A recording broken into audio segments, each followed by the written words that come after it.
बिस्मिल्लाहिर्रहमानिर्रहीम अस्सलाम वालेकुम मोअज़्ज़ज़ नाज़रीन। असला लाइसेंस के टॉपिक के ऊपर हमारे एपिसोड वाइज लेक्चर जारी हैं।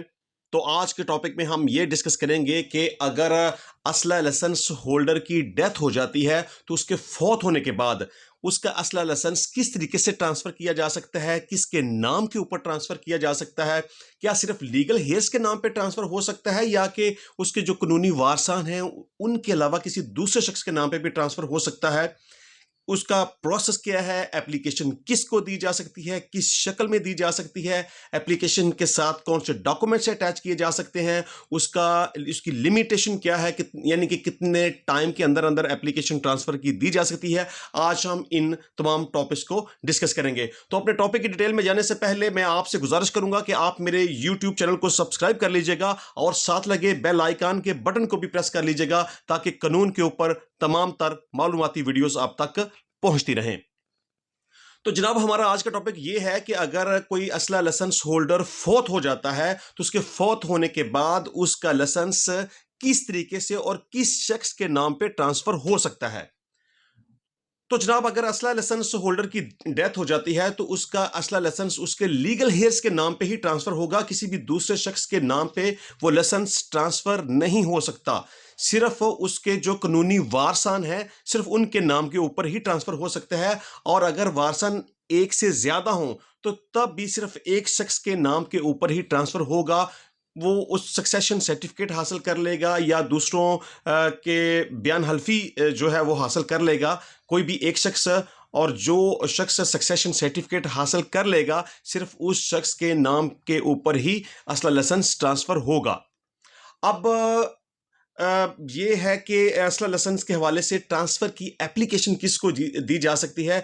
यहाँ सिर्फ दो ऐसी अथॉरिटीज़ हैं जिनको एप्लीकेशन दी जा सकती है। एक तो मुतलका डीसी को ट्रांसफ़र की एप्लीकेशन दी जा सकती है और दूसरे नंबर पे गवर्नमेंट को ट्रांसफ़र के हवाले से एप्लीकेशन दी जा सकती है। एप्लीकेशन रिटन फॉर्म के अंदर होगी और जो कोई भी शख्स एप्लीकेशन सबमिट करेगा ट्रांसफ़र के हवाले से तो वो अपनी एप्लीकेशन के साथ कौन से डॉक्यूमेंट्स अटैच करेगा जो कि बहुत ज़रूरी हैं, उसकी तफसील मैं आपको बता देता हूं। इसमें सबसे पहली बात तो ये है कि पर्सनल आर्म लाइसेंस की एक कॉपी एप्लीकेशन के साथ अटैच की जाएगी। दूसरे नंबर पे नादरा की तरफ से जारी करदा डेथ सर्टिफिकेट एक कॉपी साथ अटैच की जाएगी। तीसरे नंबर पे अदालत की तरफ से जारी करदा सक्सेशन सर्टिफिकेट वो एप्लीकेशन के साथ अटैच किया जाएगा, क्योंकि अगर वारसान एक से ज़्यादा होंगे तो एक जो भी शख्स ये चाहता है कि वो लाइसेंस अपने नाम के ऊपर ट्रांसफ़र करवा ले तो वो कोर्ट के अंदर एक एप्लीकेशन देगा सक्सेशन के हवाले से। और अदालत के अंदर जो जितने दूसरे लीगल हेयर्स हैं यानी कि उस शख्स के जो भाई हैं, बहनें हैं, उसका कोई भी जो कोई दूसरा रिश्तेदार है जो कि विरासत के अंदर आता है, उनका कोर्ट के अंदर स्टेटमेंट ये रिकॉर्ड करवाएगा कि और वो दूसरे सारे अशखास जो हैं वो कोर्ट में ये बयान रिकॉर्ड करवाएंगे कि अगर ये लाइसेंस फलां बंदे के नाम के ऊपर ट्रांसफ़र हो जाए तो उनको किसी किस्म का कोई इतराज़ नहीं होगा। यानी कि अदालत की तरफ से जारी करदा सक्सेशन सर्टिफिकेट की एक कॉपी एप्लीकेशन के साथ अटैच करना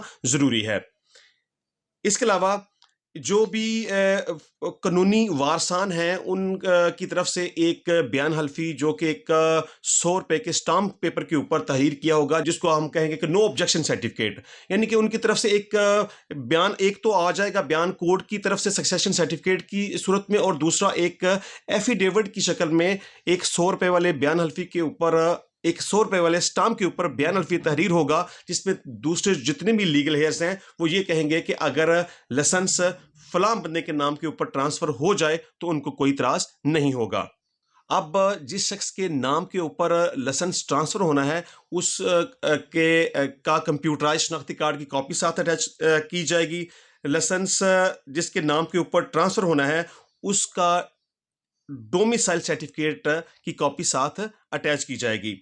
इसके अलावा लाइसेंस जिस शख्स के नाम के ऊपर ट्रांसफ़र होना है उस शख्स का मेडिकल फिटनेस सर्टिफिकेट एप्लीकेशन के साथ अटैच किया जाएगा, और वो जो मेडिकल फिटनेस सर्टिफिकेट जारी किया जाएगा वो किसी ऑथोराइज मेडिकल ऑफिसर की तरफ से जारी करदा होना ज़रूरी है।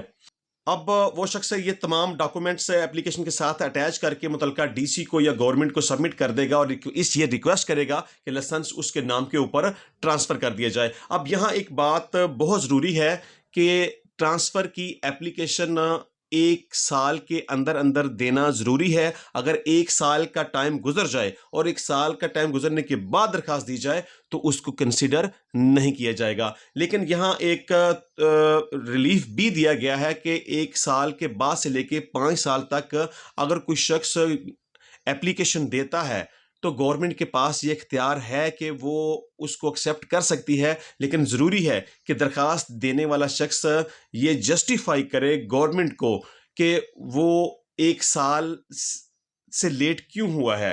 यानी कि अगर तो कोई ऐसे हालात वाक़यात हैं जो बियॉन्ड द कंट्रोल हैं, कोई ऐसी सूरत हाल पैदा हो गई है कि जिसकी वजह से वो एप्लीकेशन सबमिट नहीं कर सका, तो जस्टिफिकेशन देने के बाद अगर गवर्नमेंट मुनासिब समझे तो उसकी एप्लीकेशन को एक्सेप्ट कर सकती है और असला लाइसेंस को किसी भी दूसरे शख्स के नाम के ऊपर ट्रांसफ़र कर सकती है। तो असला लाइसेंस के टॉपिक के हवाले से किसी किस्म का कोई क्वेश्चन आपके जहन में हो, आप असला लाइसेंस बनवाना चाहते हो, इसका प्रोसेस करवाना चाहते हो, इसकी डॉक्यूमेंटेशन करवाना चाहते हो, फाइल तैयार करवाना चाहते हो, तो आप मुझसे रब्ता कर सकते हैं। मेरा मोबाइल नंबर आपकी स्क्रीन के ऊपर है। तो इंशाल्लाह मिलेंगे नेक्स्ट टाइम नई वीडियो के साथ, नए टॉपिक के साथ, नए कानून के साथ। तब तक के लिए मुझे इजाज़त दीजिए। अल्लाह हाफिज़।